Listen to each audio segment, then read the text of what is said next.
요즘은 무소유나 미니멀에 대한 인식이 높아지고 있는데요. 버리지 못하고 오히려 병적으로 과도하게 소유하는 사람들이 있습니다. 종종 TV 프로그램에서 소개되기도 했는데요.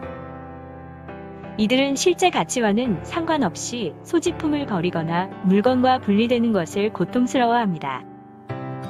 이들의 집에는 결국 물품들이 모여 쌓이게 되고, 이는 소지품들의 원래 용도를 심각하게 저해하고 자신의 생활까지 어지럽게 합니다. 특히 이들 중에는 소지품을 버리는 것을 극도로 어려워하고 필요 없거나 가능한 공간이 없어도 소지품을 과도하게 습득하는 행동이 동반되어 있습니다. 가장 흔히 보관하는 물건들로는 오래된 옷, 가방, 책이나 문서, 신문 등이지만 실제 어떠한 물건도 보관할 수 있습니다.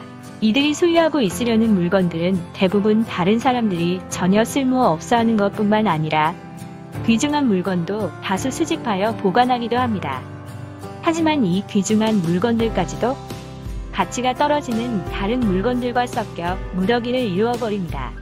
여기서 이러한 수집이 당사자의 가족이나 사회관계 그리고 직장 생활에서 현저한 고통과 손상을 초래한다면 이것은 정신병에 속하게 됩니다. 바로 정신과에서 수집광이라고 진단 붙여지는 질환이지요. 그럼 수집광들의 심리적 이면에는 어떤 것이 숨어 있을까요?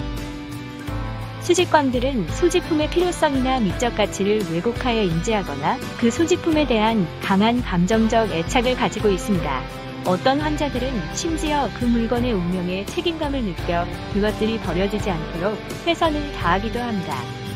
또한 물건을 버림으로 해서 중요한 정보를 잃어버리게 될까봐 몹시 두려워하기도 합니다. 이쯤에서 나도 수집광 환자인가 하고 의문을 갖게 되는 분들도 있을 겁니다. 주요 구별점은 첫째, 버렸을 때 고통스러움가입니다.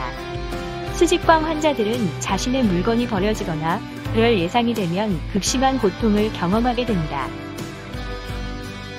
반면에 물건을 어쩔 수 없이 가지고 있다거나 어쩌다 소지품이 없어져도 별로 괴롭지 않다면 수집광 환자라고 할 수 없습니다. 둘째, 생활 공간이 파괴되었는가입니다. 이는 더욱 명확하게 수집광 환자를 구별할 수 있는 방법입니다. 수집광 환자는 물건을 쌓아두는 행동으로 더 이상 물건이나 공간들을 원래 용도로 사용할 수 없게 만들어버립니다. 예를 들면 모아둔 물건들 때문에 식탁에서는 더 이상 식사를 할 수 없고 의자에 앉을 수 없으며 침대에서 잠을 잘 수 없게 된다는 것입니다. 실제 수집된 물건들은 생활 공간을 넘어서서 차량, 마당, 직장, 그리고 친구나 친척집 등 다른 공간의 사용까지 힘들게 하기도 합니다.